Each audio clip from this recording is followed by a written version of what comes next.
भाजपा नेत्री आशा खंडेलवाल के बेटे पर जानलेवा हमला। पुलिस ने हल्की धाराओं में मुकदमा दर्ज कर की इतिश्री।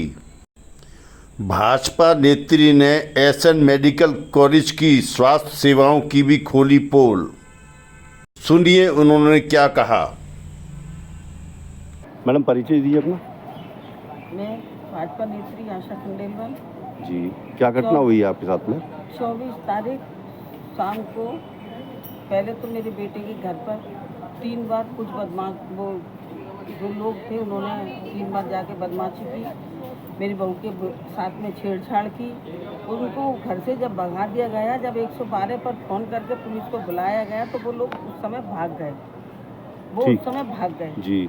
फिर भागने के बाद में उन्होंने काफ़ी मैसेज किए, काफ़ी फ़ोन किए कि अब आ जाओ, हम बैठ के बात करते हैं और मैटर को सुलझाते हैं। बच्चों का था आपस का, क्योंकि वो पार्टी मांग रहा था मेरे नाती से, तो उन्होंने उसकी माँ ने देने के लिए मना कर दिया था। और कौन माँ चाहेगी कि उसका बच्चा बिगड़े, है ना। तो जब पार्टी वार्टी के लिए मना कर दी थी, इस बात पे वो घर पे आके उधम करने लगे।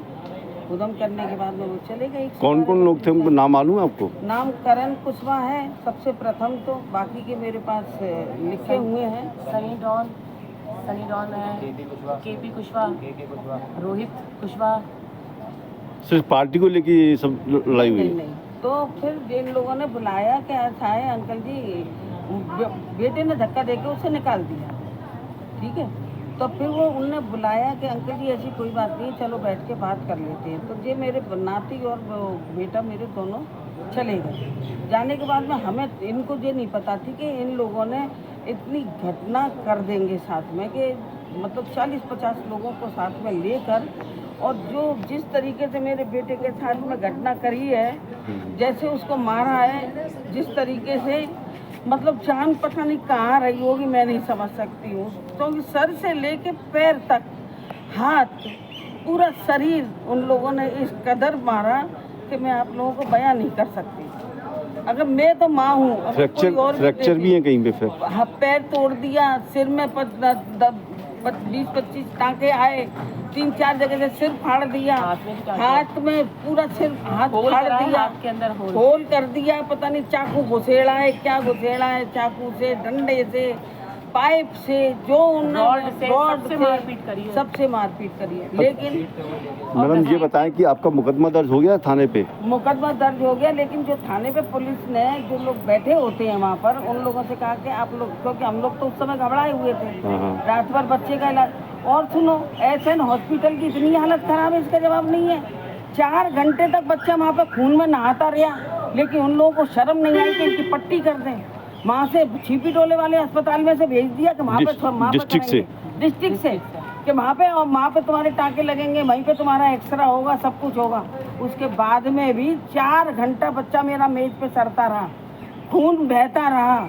हम पहुँच के बनियान से निचोड़ते रहे, लेकिन उन डॉक्टरों को भी जरा सी भी शर्म नहीं आई कि बच्चे की क्या कंडीशन है, क्या गंभीर हालत है उसके। उस हालत को तो हम देखें ना, उन्होंने पट्टी करी। जब हमने कहा कि हम सीएमओ को हम बताएंगे, अब हम स्ट्रेचर पर लेके आ रहे हैं, ना कोई बोर्ड बॉय, ना कुछ।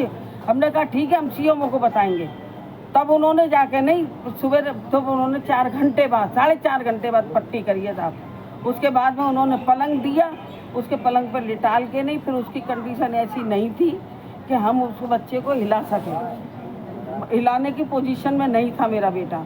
तो अभी जैसे आप बता रही थी कि जैसा आप चाह रही थी, जो जानलेवा हमला हुआ है, उन धाराओं में मुकदमा दर्ज नहीं हुआ है और हल्की धाराओं में मुकदमा दर्ज हुआ है। पुलिस ने एक खेल खेलना चालू कर दिया है, और ये बात मेरी शायद मुख्यमंत्री जी भी सुन ले।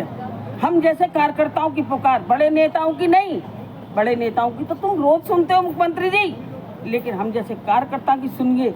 आपके कार्यकर्ता ही आपको दिलवाते हैं वोट, गली गली में जाकर, ना कि आपके बड़े नेता दिलवाते हैं। बड़े नेता आपके किसी कार्यकर्ता को नहीं पूछते। मेरे को गुस्सा है इस बात की कि 3-4 दिन से बराबर न्यूज में चल रही है, लेकिन किसी बड़े नेता का मेरे पास अभी तक फोन नहीं आया। क्या जी परिचय दीजिए अपना। शिवानी खंडेलवाल, जिसके संग ये घटना हुई है, उनकी बीवी हूँ।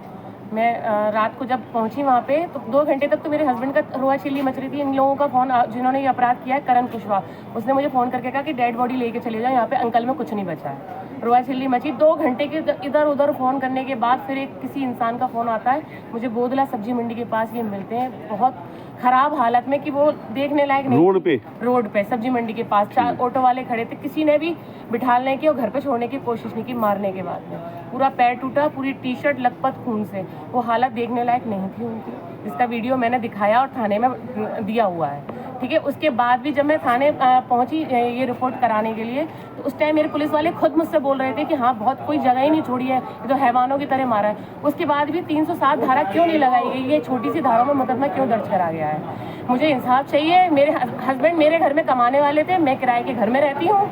मैं किस तरीके से अपने बच्चों का, मेरा एक बेटा छोटा है और एक बेटा ये है, पढ़ रहे हैं दोनों, बताइए मैं क्या करूँ इस टाइम पे? हॉस्पिटल देखूँ, बच्चे को देखूँ, और मेरे आदमी को कुछ हो जाता तो इसकी जिम्मेदारी कौन? मामूली से ये लड़के और खुले ऋषिकेश घूम रहे हैं, यहाँ की फोटो और वीडियोस डाल रहे हैं। उनको अभी तक 5वें दिन तक पकड़ा नहीं गया है। कोई गिरफ्तारी नहीं अभी तक? कोई गिरफ्तारी नहीं की, आज तक गिरफ्तारी नहीं हुई। मुझे इंसाफ मिलेगा कि नहीं मिलेगा? मेरे पति की चोटें हाथ लगा से तो दुख रही हैं, बिस्तर पर जो डाल दिया 6 महीने के लिए, उसका जवाब कौन देगा? ये मामूली से लड़के खुले घूम रहे हैं, 40 लोगों ने मारपीट करी, भगवान ने बचाया है, वरना कुछ नहीं बचा उस आदमी के अंदर, कहीं का कोई पार्ट नहीं छोड़ा है उन्होंने। पैर तोड़ दिया, सर में टाँके, हाथ में तो होल करा, सीट के ले गए कुत्ते की तरीके से।